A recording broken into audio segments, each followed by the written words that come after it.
मित्रांनो, तुम्हाला बँकेत जॉब पाहिजे तर लोकल बँक ऑफिसर या पोस्टसाठी भरती निघाली आहे। खासियत याची अशी की महाराष्ट्रामध्ये सगळ्यात जास्त जागा आहे आणि त्याही पेक्षा महत्त्वाची अट म्हणजे महाराष्ट्रातनं अप्लाय करताय तर तिथली लोकल लँग्वेज मराठी भाषा तुम्हाला आली पाहिजे आणि त्याही पेक्षा महत्त्वाचं म्हणजे सॅलरी खूप जबरदस्त असणार आहे। 48,000 रुपयांपासून स्टार्टिंग होते तर 85,000 रुपयांपर्यंत सॅलरी तुम्हाला मिळते। आणि महत्त्वाची गोष्ट म्हणजे बँकेमध्ये जर जॉब पाहिजे असेल तर पीओ आणि क्लार्क या पदानंतर लोकल बँक ऑफिसर या पदाची जास्त क्रेज चालली आहे, त्यामुळे नक्की तुम्ही अप्लाय केलं पाहिजे। डिटेलमध्ये तुम्हाला समजून सांगतोय। युको बँकेकडनं अपडेट आलंय जी की गव्हर्नमेंट ऑफ इंडिया या अंतर्गत येते, त्यामुळे चांगली वॅकन्सी आहे, नक्की अप्लाय करा। त्याआधी समजून घ्या कशा प्रकारे सिलेक्शन होणार आहे, कशा प्रकारे अप्लाय करायचं, वयाची अट काय, कोण कोण अप्लाय करू शकताय, डिटेलमध्ये समजून घेऊ। त्याआधी चॅनलवर नवीन असाल, चॅनल सबस्क्राइब केलं नसेल तर करून ठेवा। चला तर बघूया डिटेलमध्ये।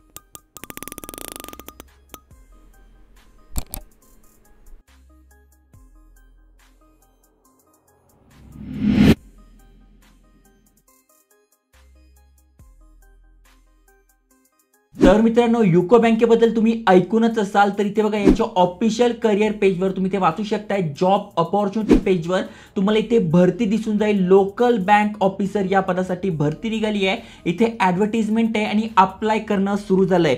सगळ्यात आधी महत्त्वाच्या तारखा समजून घ्या।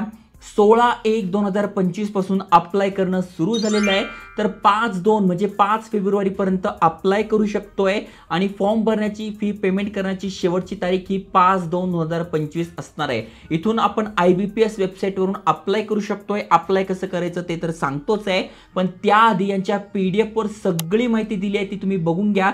जसं की ज्यांना माहित नसेल त्यांना सांगू देतो, युको बँक भारत सरकार अंतर्गत येते, त्यामुळे बिंदास अप्लाय करू शकताय। लोकल बँक ऑफिसर एक चांगली पोस्ट आहे, प्रतिष्ठित जॉब आहे, त्यामुळे तुम्ही अप्लाय केलं पाहिजे जर का एलिजिबल असाल। आता सगळ्यात आधी तुम्ही समजून घ्या, महाराष्ट्रामध्ये सगळ्यात जास्त जागा आहे, 70 जागा आहे, त्यातल्या त्यात मराठी भाषा आली पाहिजे। त्यामुळे जे परप्रांतीय आहे त्यांना जर मराठी भाषा येत नसेल तर ते इथे अप्लाय करू शकत नाही, त्यामुळे इथले जे स्थानिक लोक आहेत त्यांच्यासाठी चांगली अपॉर्च्युनिटी आहे। तुम्ही कास्टनुसार बघू शकताय कोणासाठी किती जागा आहे। ओके, खाली स्क्रोल केल्यानंतर तुम्हाला सगळा एलिजिबिलिटी क्रायटेरिया समजून जाईल।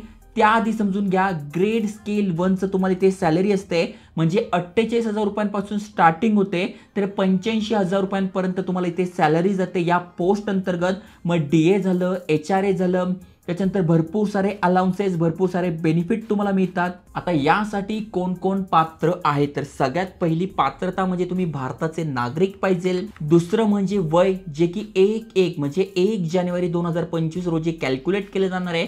तुमचं वय 20 ते 30 आहे, तुम्ही अप्लाय करू शकताय।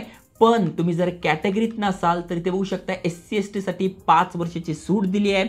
OBC मधून तुम्ही असाल तर 3 वर्षाची सूट दिली आहे। त्याच्यानंतर PWBD कॅन्डिडेट तुम्ही आहात तर 10 वर्षाची सूट दिलेली आहे। यानुसार तुम्ही बघू शकता, म्हणजे एक्स सर्व्हिसमॅन वगैरे तुम्ही आहात तर तुम्हाला पण 5 वर्षाची सूट दिली आहे। तर एज रिलॅक्शन तुम्हाला मिळत असेल तर नक्की तुम्ही फायदा घेतला पाहिजे।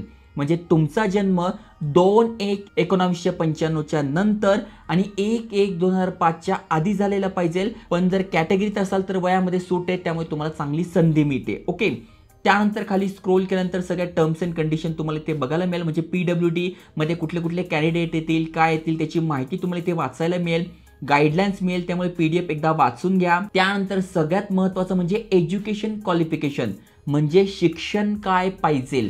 आता अनेक जण म्हणतील आम्ही लास्ट इयर लावतर अप्लाय करू शकतोय का, तर इथे 1/1/2025 हा क्रायटेरिया धरलाय, म्हणजे ही तारीख धरली आहे। मग या तारखेपर्यंत तुमचं ग्रॅज्युएशन झालेलं पाहिजे। मग असं आहे का BComच पाहिजे तर नाही, BCom BSc कुठलंही तुमचं ग्रॅज्युएशन आहे, कुठलीही डिग्री तुमच्याकडे आहे, तुम्ही अप्लाय करू शकणार आहात। फक्त इथे एक अट आहे, तुम्ही ते खाली स्क्रोल केल्यानंतर तुम्हाला इथे दिसून जाईल, म्हणजे मिनिमम तुम्हाला इथे बघा दिलंय 59.99 जरी पर्सेंट असेल तर तसं नाही, 60% तुम्हाला पाहिजे इथे बघा दिलंय। तुम्ही प्रॉपर वाचू शकणार आहात। काही काहींना वाटेल की मला 59.99% आहे म्हणजे 60च होतं ना, पण तसं नाही आहे, 60 किंवा त्यापेक्षा जास्त पाहिजे। ओके, फी किती आहे तर तुम्ही ते बघू शकताय, 175 रुपये SC ST PWD कॅन्डिडेटसाठी आणि 850 रुपये आहे अदर कॅन्डिडेटसाठी। मित्रांनो, बँकेच्या जेवढ्या पण एक्झाम आहे ना त्यांना एवढीच फी ठेवताय, 950 ते 850 एवढी फी हे ठेवताच आहे, त्यामुळे याला आपण काय करू शकत नाही, पण संधी चांगली आहे त्यामुळे मी हा व्हिडिओ बनवतोय. आता एक्झाम कशी असणार आहे, तुम्हाला जर याचे एक्झामची तयारी करायची असेल तर इथे बघा अशा प्रकारचे बुक आहे, ज्यामध्ये मागचे जे 22 पेपर झालेले आहे त्यांचे आन्सर सह तुम्हाला युको बँकेचं मिळून जाईल. तुम्हाला डिस्क्रिप्शन मध्ये मी टाकून देईल, तुम्ही टेन्शन घेऊ नका, तुम्हाला इथे दिसून जाईल. जसं की तुम्ही इथे बघू शकताय स्ट्रक्चर ऑफ एक्झाम. मग 155 क्वेश्चन असणार आहे 200 मार्कासाठी, 3 तास तुम्हाला मिळणार आहे. हिंदी आणि इंग्लिश हे मीडियम ऑफ आन्सर असणार आहे, पण जेव्हा सिलेक्शन होईल तेव्हा तिथली लोकल लँग्वेज म्हणजे गुजरातमधनं अप्लाय करताय तर गुजराती, महाराष्ट्रातनं अप्लाय करताय तर मराठी ही भाषा आली पाहिजे. ओके. पुन्हा खाली स्क्रोल केल्यानंतर पॅनल्टी ऑफ रॉंग आन्सर असणार आहे, जे की 1/4 म्हणजे 0.25 इथे असणार आहे, हे लक्षात घ्या. मग कट ऑफ कसं असणार आहे, एक्झाम सेंटर्स कोणते असणार आहे, महाराष्ट्रात जवळपास भरपूर सारे एक्झाम सेंटर्स आहे, ते मी तुम्हाला दाखवणारच आहे. प्री एक्झामिनेशन ट्रेनिंग सुद्धा मिळते आहे, तर याचा फायदा पण जे शेड्यूल कास्टमध्ये आहे त्यांनी नक्की घेतला पाहिजे, कारण की तुम्हाला इथे ट्रेनिंग सुद्धा मिळते. त्यानंतर लँग्वेज प्रोफिशियन्सी म्हणजे ही एक्झाम झाल्यानंतर लँग्वेज प्रोफिशियन्सी टेस्ट तुमची होणार आहे, ज्यामध्ये तुमची लोकल भाषा चेक केली जाईल आणि पर्सनल इंटरव्ह्यू हे होणार आहे. ओके. त्याच्यानंतर कुठले कुठले डॉक्युमेंट लागणार आहे पूर्ण लिस्ट तुम्हाला इथे दिसून जाईल. बघा फार मोठी लिस्ट आहे, बेसिक जे डॉक्युमेंट असतात तेच आहे, दुसरं काही नाही आहे. प्रोबेशनरी पिरियड तुमचा असणार आहे, जो की ते बघा 2 वर्षाचा प्रोबेशनरी पिरियड असणार आहे, म्हणजे तुमचं सिलेक्शन झाल्यानंतर 2 वर्ष तुम्ही प्रोबेशनरी पिरियडमध्ये असाल, त्यानंतर तुम्ही परमनंट होता. ओके. बाकी ते सगळी माहिती दिलेली आहे. आता अप्लाय कसं करायचं. ओके. तर यांची ही जी वेबसाईट आहे यावरून आपण अप्लाय करणार आहोत.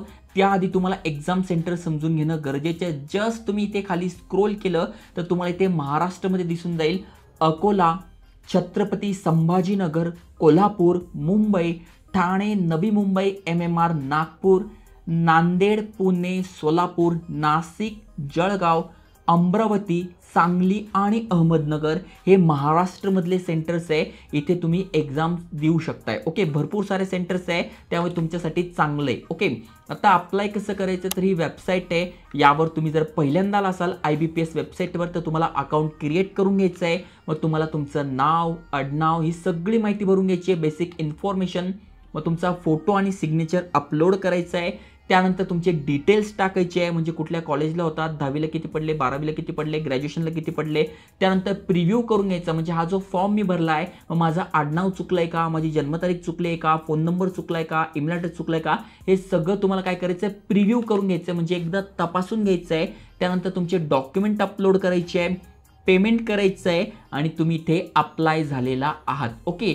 या वेबसाईटवरून तुम्ही अप्लाय करू शकताय. तरी नाही समजलं तर हाऊ टू अप्लाय दिलाय, या PDF वरून तुम्हाला कळून जाईल कशा प्रकारे अप्लाय करायचं. आणि ऑलरेडी अकाउंट असेल तर इथे तुम्हाला तुमचा रजिस्ट्रेशन नंबर, पासवर्ड, कॅप्चा टाकून सबमिट करून फॉर्म भरून घ्यायचा आहे. तर अशा प्रकारे तुम्ही लोकल बँक ऑफिसर युको बँकेसाठी अप्लाय करू शकताय. त्यामुळे चांगलं अपडेट दिलंय, बुक्स पाहिजे असेल तर ते प्रॉडक्टमध्ये लिस्ट केलेले आहे, त्यामुळे अप्लाय करा आणि अशा जॉब अपॉर्च्युनिटीसाठी चॅनल सबस्क्राईब करून ठेवा. जय हिंद, जय महाराष्ट्र.